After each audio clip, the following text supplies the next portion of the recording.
ಅವರಿಬ್ರು ಮ್ಯಾಟ್ರಿಮೋನಿಯಲ್ಲಿ ಒಂದಾಗಿದ್ದ ಜೋಡಿ. ಮದುವೆಯಾದ ಕೆಲವೇ ದಿನಕ್ಕೆ ಗಂಡನ ಕಿರುಕುಳ ಶುರುವಾಗಿತ್ತು. ನೋಡೋದಕ್ಕೆ ಚೆನ್ನಾಗಿಲ್ಲ ಅಂತ ಹುಚ್ಚಿ ಪಟ್ಟವನ್ನೂ ಕಟ್ಟಿದ್ದ. ನಿತ್ಯ ಕಣ್ಣೀರಲ್ಲೇ ಕೈ ತೊಳಿತಾ ಇದ್ದವಳಿಗೆ ವಿಷದ ಇಂಜೆಕ್ಷನ್ ಕೊಟ್ಟು ಸಾಯಿಸಿದ್ದಾರೆ.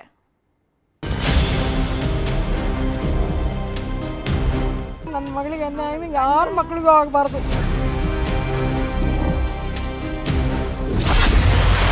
ಮರ್ಕ್ಯುರಿ ಪಾಯ್ಸನ್ ಕೊಟ್ಟ ಪತ್ನಿಯನ್ನೇ ಕೊಂದ. 3 ವರ್ಷದಿಂದ ಮದುವೆ, ಪತ್ನಿಯ ಘೋರ ಹತ್ಯೆ. ಇದೇ ಈ ಹೆಣ್ಮಗಳ ಪಾಲಿನ ಕೊನೆ ಕ್ಷಣಗಳು.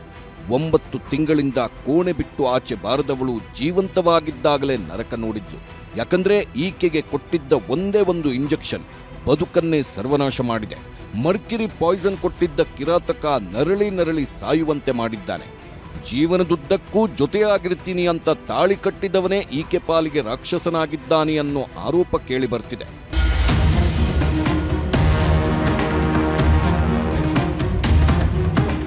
ಈ ಹೆಣ್ಮಗಳ ಹೆಸರು ದಿವ್ಯಾ ಅಂತ.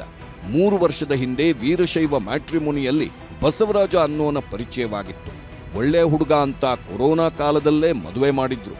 ಆದ್ರೆ ಗಂಡ ಅನ್ನಿಸ್ಕೊಂಡವನಿಗೆ ಪತ್ನಿ ಜೊತೆ ಸಂಸಾರ ಮಾಡುವುದಕ್ಕೆ ಎಳ್ಳಷ್ಟೂ ಇಷ್ಟ ಇರಲಿಲ್ಲ.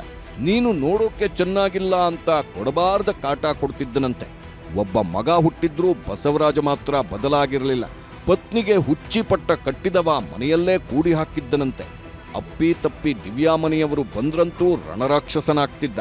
ಗೌರ್ಮೆಂಟ್ ಹಾಸ್ಪಿಟಲ್ಗೆ ಹೋಗಿ ಚೆಕ್ ಮಾಡಿಸಿದ್ದಾಳೆ ಅವಳು. ಆಗ ಹೇಳಿದ್ರು ಇದೇನೋ ಮೆಟಲ್ ಇದ್ದಂಗಿದೆ ಅಲ್ಲಮ್ಮ ಅಂತ ಹೇಳಿದ್ದಾರೆ. ಸರಿ, ಆ ಮೆಟಲ್ ಇದೆ, ಹೋಗಿ ಫಸ್ಟು ಡಾಕ್ಟರ್ ಹತ್ರ ತೋರಿಸಿ ಏನು ಅಂತ ಹೇಳಿದಾಗ ಸೀರಿಯಸ್ ಆಗಿ ತೊಗೊಂಡು ಆಗ ಅವಳು ಇದು ಮಾಡೋಕ್ಕೆ ಹೋದಾಗ ಆಗ ಡಾಕ್ಟ್ರು ಆಪ್ರೇಷನ್ ಮಾಡಬೇಕಿದನು ಅಂತ ಹೇಳಿದ್ದಾರೆ.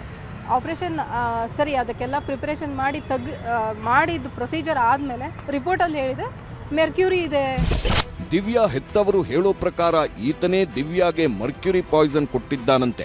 9 ತಿಂಗಳ ಹಿಂದೆ ದಿವ್ಯಾಳ ಪ್ರಜ್ಞೆ ತಪ್ಪಿಸಿ ತೊಡೆಗೆ ಇಂಜೆಕ್ಷನ್ ಕೊಟ್ಟಿದ್ದಂತೆ. ಅವತ್ತಿನಿಂದ ದಿವ್ಯಾ ಬದುಕು ಅಕ್ಷರಶಃ ನರಕವಾಗಿತ್ತು. ಸ್ವಾಧೀನ ಕಳ್ಕೊಂಡ ಮಗಳನ್ನ ಹೆಣ್ಣೆತ್ತವರೇ ಆಕ್ಸ್ಫರ್ಡ್ ಆಸ್ಪತ್ರೆಗೆ ದಾಖಲಿಸಿದ್ರು. ಆಗಲೇ ನೋಡಿ ಮರ್ಕ್ಯುರಿ ಪಾಯ್ಸನ್ ಇಂಜೆಕ್ಷನ್ ಕೊಟ್ಟಿದ್ದು ಗೊತ್ತಾಗಿದೆ. ಹೀಗಾಗಿ ನಿನ್ನೆ ತಾನೇ ಗಂಡನ ವಿರುದ್ಧ ದೂರು ನೀಡಿದ್ರು. ಯಾವಾಗ ದಿವ್ಯಾ ಸ್ಥಿತಿ ಕ್ಷಣಕ್ಕೂ ಬಿಗಡಾಯಿಸೋದಕ್ಕೆ ಶುರುವಾಯಿತು, ವಿಕ್ಟೋರಿಯಾ ಆಸ್ಪತ್ರೆಗೆ ಶಿಫ್ಟ್ ಮಾಡಿದ್ದಾರೆ. ಆದರೆ ಅಲ್ಲೂ ಈ ಹೆಣ್ಮಗಳನ್ನ ಉಳಿಸಿಕೊಳ್ಳೋದಕ್ಕಾಗಿಲ್ಲ.